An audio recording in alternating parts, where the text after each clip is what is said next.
ridho. Ridho yang mendengarkan, ridho yang berbicara. Maka Allah ridho, maka semuanya akan jadi barokah. Ya Bu ya. Alhamdulillah ya. Bicara ukhuwah atau persaudaraan ya, kekeluargaan umat Islam. Ukhuwah itu ada beberapa Bu. Ada ukhuwah suku bangsa, ada ukhuwah daerah ya daerah, ada ukhuwah persaudaraan keluarga, ada ukhuwah karena iman, persaudaraan karena agama.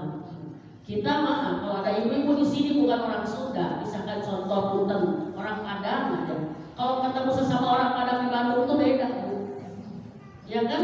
Betul tidak? Sebagaimana kita orang Sunda, ya saya baru pulang dari Belitung, safari dakwah di Pulau Belitung, ketemu orang Sunda, Mimin Dama, nah di Belitung kayak dokter Mimin Dama, tapi di Bandung kita langsung rasanya beda. Karena apa? Fitrah. Kita maaf di luar negeri ketemu orang Indonesia itu luar biasa. Indonesia, yes, Indonesia, oh kita sama-sama. Apalagi kita ketemu dengan saudara seiman, saudara seiman. Tapi hari ini yang kita harus perjuangkan adalah bagaimana semua kaum muslim itu merasakan nikmatnya persaudaraan Islam. Ya, ternyata ini terutama untuk ibu-ibu ketua, untuk menciptakan persaudaraan. Saudara itu mohon maaf ya, dia merasa bahwa dia bukan orang lain. Saudara itu adalah satu perut kalau istilah ini ya. Dia merasa bahwa apa? Bahwa dirinya adalah bagian dari saudaranya.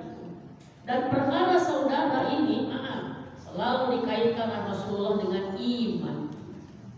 Kita nggak akan pernah punya sifat saudara, nggak akan punya sifat dululuran kalau tidak ada iman. Maka kalau ada orang saudara, ngomongnya saudara, saudara sekandung, saudara sekeluarga besar, atau saudara kita se-Islam, tapi sikapnya menyakiti, sikapnya merugikan, sikapnya mohon maaf membuat kita bersedih, maka sebenarnya dia bukan saudara kita. Karena yang namanya saudara mah yang punya iman. Mana dasarnya teman-teman ya? Surat Al-Hujurat.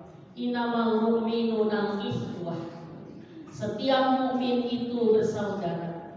Maka setiap orang yang ada iman di dadanya, maka akan ada sifat persaudaraan yang dia keluarkan kepada orang. Bu, apakah kalau dengan saudara kita saling menyakiti? Apakah dengan saudara kita saling menjelek-jelekan? Apakah dengan saudara kita saling merugikan? Tidak. Ya. Dan ternyata Rasulullah Muhammad SAW membangun persaudaraan itu tidak langkah yang pertama. Kita belajar dari Rasulullah. Ya. Rasulullah yang pertama dibangun untuk mempersaudarakan orang-orang keluarga. Kalau pengen punya sifat kekeluargaan, sekeluarga kita, rumah kita dengan suami dan anak, kalau untuk memiliki sifat kekeluargaan, tetangga dengan tetangga, kalau ingin memiliki sifat persaudaraan, ya kan? Itu satu langkahnya yang pertama dibangun iman. Iman. 11 tahun Rasulullah diperintahkan membangun iman. Kenapa? Apa itu iman? Segala dasar yang dilakukan atas dasar Allah Subhanahu wa Ta'ala. Semua yang dilakukan karena Allah, semua dilakukan menuruti cara-cara Allah, semua yang dilakukan hanya berharap ridho Allah, itu iman. Ternyata 11 tahun Rasulullah membangun iman dulu.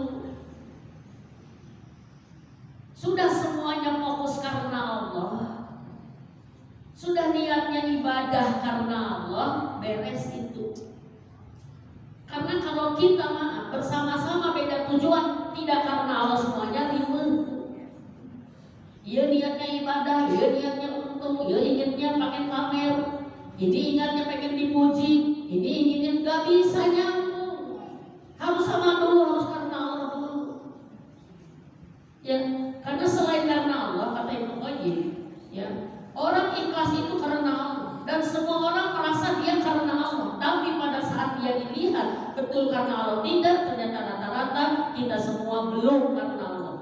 Karena apa? Ada karena lillah, karena Allah.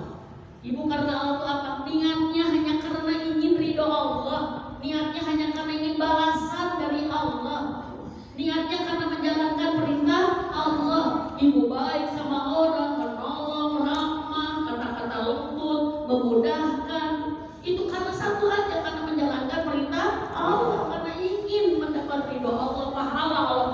surga. Itu karena Allah. Dan kalau orang karena Allah melakukan caranya sesuai dengan yang Allah ridho, ya, kita saling membantu dalam kebaikan itu karena Allah. Tapi kalau kita saling membantu karena keburukan, karena kesalahan, bukan karena Allah, karena caranya tidak sesuai. Dan yang ketiga, ini sedikit saya ngaji rada panjang lebar. Sesuatu yang karena Allah itu adalah sesuatu yang dibangun dari hal yang halal. Hal yang halal. Jadi apa Bu? Caranya, niatnya ridho Allah, caranya cara Allah, sebab bahannya yang halal menurut Allah ini. Tapi ternyata saat kita mengatakan karena Allah bukan ini, betul. Kalau sudah semua karena Allah pasti gampang kompak, pasti mohon maaf, gampang bersatu. Kalau sudah karena Allah tujuannya bukan kalah menang, bukan untung rugi, bukan siapa yang tampil, bukan. Tapi kalau sudah karena Allah, fastabiqul khairat, dia akan berlomba-lomba dalam kebaikan. Maka kalau suami istri sudah karena Allah, dia akan berjalan harmonis. Kalau kita adik kakak atau orang tua dan anak sudah karena Allah, akan mudah kita juga menjadi harmonis. Yang menjadi masalah kalau kita berbeda niat. Kenapa Umi? Karena ada orang yang lillah, kata Ibnu Qayyim, tapi juga ada orang yang lidunya. Dia beramal karena dunia. Karena dunia apa? Karena dia ingin mendapatkan kebaikan-kebaikan dari dunia. Sering Ibu? Iya. Aktif di majelis taklim loh. Kita urang teh diondang-ondang kapal murah, kan urang teh dihargaan, kita urang teh. Terus di majelis taklim sampai seragam 2 bulan sekali. Terus di majelis taklim setiap ngaji itu makanya wae bekal, barokah lumayan, minyak-minyak wae mah. Kalau ada sudah tujuannya dunia, maka satu cirinya dia akan semangat bila dia akan mendapatkan sesuatu. Dan dia tidak akan semangat bila dia tidak mendapatkan sesuatu. Aya naon? Cek urang pengen naon? Niat buruk. Di dunia, karena ada dunia yang dibidik. Dunia apa? Harta, jabatan, penghormatan. Harta, jabatan, hati-hati, ya. Dunia itu, ya. Atau penghormatan. Kita merasa naik derajat karena kita bergabung dengan orang-orang ini. Kan tiba-tiba kita masuk di sokatnya punya. Kita bergaul dengan orang kaya tapi nggak rasa jadi kaya, padahal kaya sama. Kita bergaul dengan pejabat, ya kan? Kita merasa naik itu naik derajat karena harus pejabat sama. Kita menganggar ini dia kenapa? Karena itu bagian godaan. Tapi orang yang karena Allah tidak demikian. Ada dunia, tidak ada dunia, dia tetap semangat karena memang dia tidak ada urusan dengan dunia. Urusan saya dengan Allah itu. Ini keikhlasan. Yang ketiga ada linnas. Orang beramal itu kalau ibu mohon maaf membangun majelis taklim karena Allah bukan, tanya aja. Karena apa? Karena dunia atau karena linnas? Linnas itu karena manusia. Kalau sudah karena manusia berarti apa? Segala sesuatu yang dia lakukan ingin dipandang oleh manusia, ingin dilihat oleh manusia, ingin direspon oleh manusia. Respon manusia yang dia inginkan adalah pujian. Maka kalau orang sudah karena linnas, karena manusia, maka satu, dia akan ria, dia akan sum'ah. Ria adalah apa? Ingin ingin memberitahu manusia dengan amalnya, dengan memperlihatkan rokyu, dengan memperlihatkan. Yang dilihat nih, makanya nusuk nembong-nembong, ya. Mun ibu mau serang gurame, terus di posting track.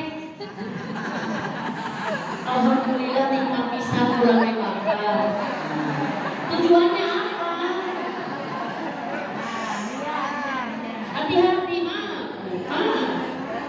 Saya ibu-ibu nih, jangan karena media sosial kita gagal meraih pahala yang sempurna karena selalu ada keinginan dilihat manusia. Tuh. Sekarang tujuannya apa? Memperlihatkan tuh apa? Pamer. Apa coba tujuannya? Ibu liburan di mana? Trek. Ibu pergi ke mana? Trek. Enggak. Saya nanya, tujuannya apa? Kalau tujuannya ingin dilihat manusia, hati-hati. Kalau yang diperlihatkan itu bisa membuat kita jatuh ria. Apa sih yang bikin bahayanya? Tidak akan masuk surga orang yang ada dalam hatinya ada ria. Karena apa? Cek kata Allah, kamu beramal karena aku. Iya, tapi kenapa manusia perlu tahu? Sampai kamu memberitahu mereka, dibeja-beja dengan dilihat-lihat, dibeja-beja dengan dikabar-kabari. Kan kalau surah itu apa? Diperdengarkan. Kalau ria diperlihatkan. Kalau amal kita ingin dilihat dan didengar manusia, hati-hati, maunya apa?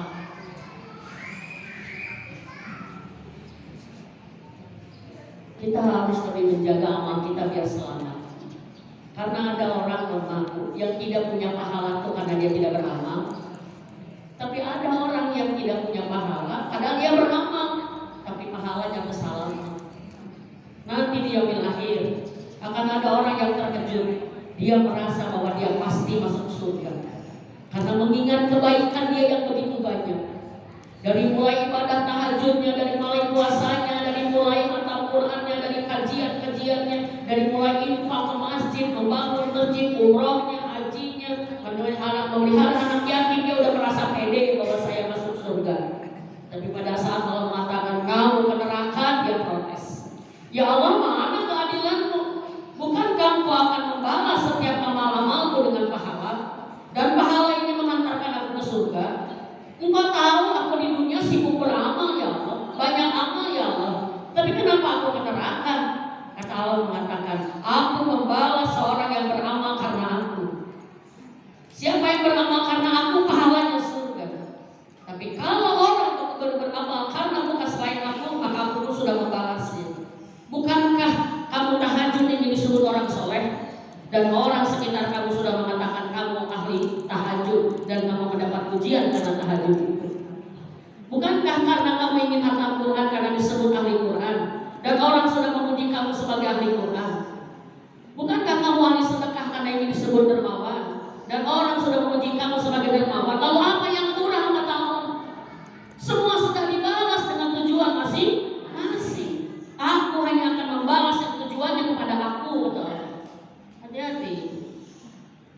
Maka sekarang yang harus kita lakukan bukan hanya kita semangat beramal, tapi kita semangat menjaga pahala ini jangan rusak. Itu yang disebut muflis, orang bangkrut. Orang bangkrut. Orang bangkrut itu apa tuh? Orang yang sudah berusaha modalnya banyak, sudah maju tapi habis itu bangkrut. Dan siapa orang bangkrut? Kata Rasulullah, orang yang di dunianya penuh beramal tapi pulang tidak membawa pahala, bocor pahalanya. Bukankah kamu beramal ingin dipuji? Bukankah kamu beramal ingin dibayar? Bukankah kamu ingin beramal karena ingin dihargaan? Itu kan sudah dibayar, sudah dihargaan, sudah dipuji. Orang mengeluh-ngeluhkan kamu, lalu apa yang kurang? Aku hanya membalas kata Allah pahala dengan surga siapapun yang beramal karena aku. Kalau karena manusia ya dari manusia balasannya, kan sudah. Akhirnya dia menyesal. Hati-hati. Dan salah satu kebocoran amal kita adalah riya dan sum'ah. Maka tong sagala dibeja-beja, tong sagala ditinggali-tingali. Ya Bu ya, bisi mengurangi pahala. Atau beda lima iseng, dari menurun tuh dia. Bu, kalau di dunia ini bisa iseng kita boleh, tapi maaf itu malaikat kiri kanan gak pernah berhenti sedikit pun. Sebab itu amal kecil dicatat, dosa kecil dicatat. Maka kalau apa? Kita niatnya iseng, gimana kalau di akhirat jadi serius? Ya, kenapa aku? Yang paling bahaya adalah kita mencari pujian manusia. Hanya dipuji. Kalau sudah ingin dipuji manusia, berarti kita mengambil hak Allah. Kan kita sudah ngomong, segala puji hanya milik Allah. Gak ada bagian yang kita. Hari kita pengen dipuji. Kan kita segala puji hanya milik Allah. Berarti kita ingin mengambil milik Allah. Maka Allah paling marah sama orang yang bersaing dengan dia. Sebab itu, ini akidah. Allah sudah karena Allah semuanya gampang. Justru yang namanya kenapa mohon maaf di majelis taklim aya we nuriwe, aya we perpecahan, aya nyari hati, di mereka luar, tertawa, tapi masih tersinggung. Kenapa? Karena semuanya belum kompak karena Allah. Kalau sudah karena Allah, Allah ikatkan hubungannya. Bahkan tidak hanya di dunia, sampai ke surga Allah akan satukan kita. Iya. Bahkan tugas besar majelis taklim adalah di setiap majelis taklim dilakukan tuh mengingatkan tujuan kita tuh apa nih membangun majelis ini. Dan maaf Ibu, pahala dari majelis taklim itu besar serius. Termasuk golongan orang yang berdakwah, mengajak orang kepada kebaikan itu akan mendapat pahala sebanyak orang yang diajaknya. Ibu-ibu kayak acara ini ada 200 orang yang hadir contoh. Ibu panitia ini dan saya termasuk akan mendapatkan royalti pahala dari semua yang hadir. Barang siapa mengadakan kebaikan, maka dia akan mendapatkan pahala sebanyak orang yang mengikuti kebaikan itu. Tapi barang siapa mengadakan sebuah kemaksiatan, maka dosa orang yang itu maksiat itu akan menjadi pemilik orang yang mengadakannya. Nauzubillah min dzalik. Ibu kayak kedangdutan, celana pendek, baju ini goyang-goyang. Ibu ngundang 100 orang yang melihat aurat itu, dosanya ngalir kepada yang undang. Royalti itu bukan hanya pahala jariah, tapi ada dosa jariah itu. Ibu ngundang pengajian, pahalanya besar. Maka saya selalu, kalau saya mohon maaf, ngaji di mana-mana pengkondisian, kondisikan lah. Ini saya bagus nih, udah rapi, bersaf. Karena saya bisa luruskan, rapihkan sapnya. Ini mah sudah rapi, saya tidak merapikan. Ya, dan saya mengatakan panitia masuk, panitia jangan siga calo. Mondang batur tapi sorangan keikutan. Penceramah itu datang buat untuk orang lain, bukan untuk yang diundang.